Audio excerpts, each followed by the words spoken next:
Hello fellow Bass Resource members. I wanted to take a few minutes today to do a brief narrative video to talk about the line, rods, and baits that we used down in Mexico last week. To start off, Dwight and I were fishing travel rods, 3-piece travel rods, and Jeff was using a Bass Pro Shops standard 7-foot medium heavy 1-piece casting rod. I don't know the exact model of the Bass Pro Shops rod that he was using, but I can tell you that he wasn't exactly happy with its performance. It was the first time that he had used it down at the lake, and like I said, he wasn't digging it. So if you want some further information on that, you should contact 00 Mod directly.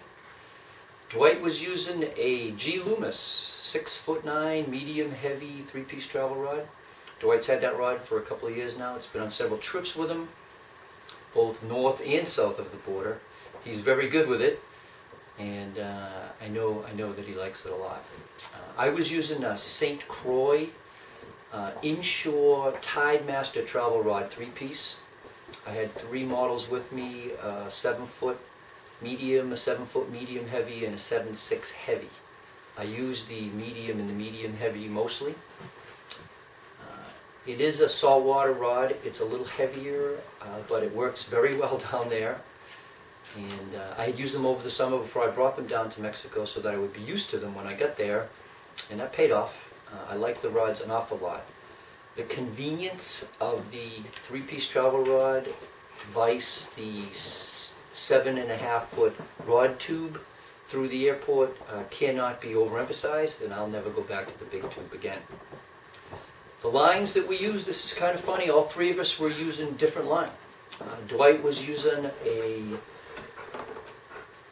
Suffix 832 braid, 50-pound test, no leader. He used it the entire time we were there. I don't think that he changed it at all. He made it work. He was very happy with it, and he was constantly remarking on how much he preferred the braid. Jeff and I were not using braid. Jeff was using a P-line fluorocarbon 20-pound, and he also switched back and forth between that and a Yo-Zuri hybrid in 20 pounds. And he was making that work for himself. I was using Maxima Ultra Green. I started out the week in 18-pound test, and once I saw the size of the bass, I got a little gun shy, and I went to 20. The guides, the 2 guides that we were fishing with, use the original Stren, the purple Stren, in 17 pounds, and they can catch fish. The only real concern as far as the structure that we were fishing in is there was a bush or a tree that's full of thorns. It's something that I have never fished in before. The thorns are like 1 inch long. The tree itself is extremely hard and abrasive on your line, and I was changing my line every day. Sometimes I would change it at lunch, fish in the morning, and change it, and then fish the afternoon with new line. Your lures and your line and your hooks even would take a beating. You're fishing right through this stuff, everywhere the fish were, this stuff was, and you're going to be in it. If your fish got you in that bush, and they did, you had like a 50-50 chance of getting them out. But there was no sense in not changing your line when fish of a lifetime can be any cast, and so I didn't want to risk it. I changed the line. I had it, so I changed it. As far as baits were concerned, there were 3 baits that we used mostly. One of them was a spinner bait. 2 different sizes we used. A 1/2 ounce double willow leaf. It just had to be white, silver, or gold blades, preferably. Willow leaf blades worked well. No trailer hook. Wasn't necessary. You just had to get the right speed at the right depth, and they would eat it. We also fished a 1 ounce spinner bait. The model didn't really matter, just had to get it down there. These were going down as much as 20 feet, sometimes a little bit deeper, and once it got to the bottom, you just slow rolled it up the ledge. Once again, no trailer and no trailer hook. Just had to be white or white and chartreuse, and you would be taking some fish. Other bait that worked for us last time and this time was a scrounger head. 3/8 ounce, had to have the long bill. Either the 5-inch Zoom Fluke. I guess this is a Super Fluke, or the Magnum Fluke.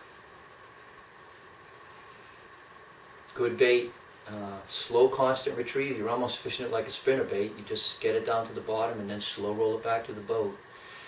The white, this is a lime and watermelon, were the 3 colors that were consistent producers. And this was a bait that you could go back through an area you had already fished just a few minutes before, and it would trigger a few strikes.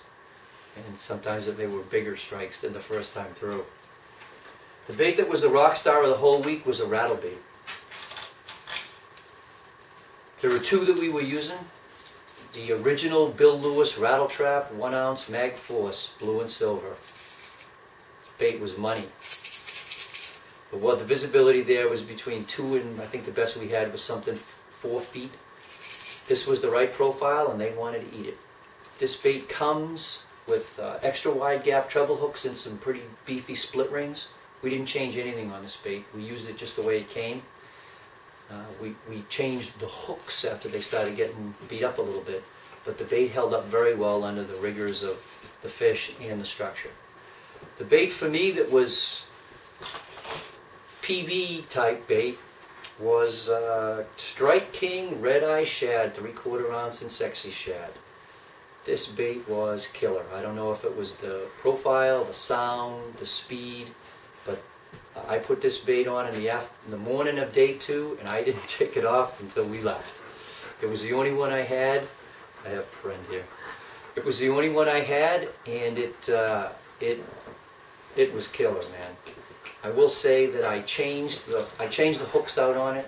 This bait comes with a round bend VMC hook, which is pretty good, and some halfway decent split rings, I guess. But these fish down in Bacharach are a different breed, and I have become such a huge fan of this extra wide gap Mustad KVD Elite Treble, 1X strong, 2X short.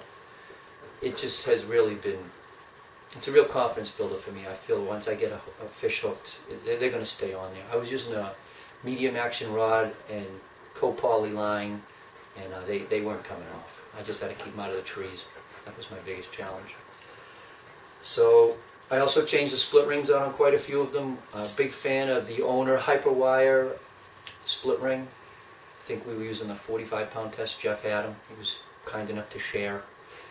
And that combination, this little bait was the ticket. I wasn't even going to bring it. I threw it in the truck 15 minutes before I left to go to the airport. It was the only one I had. I'm glad I brought it.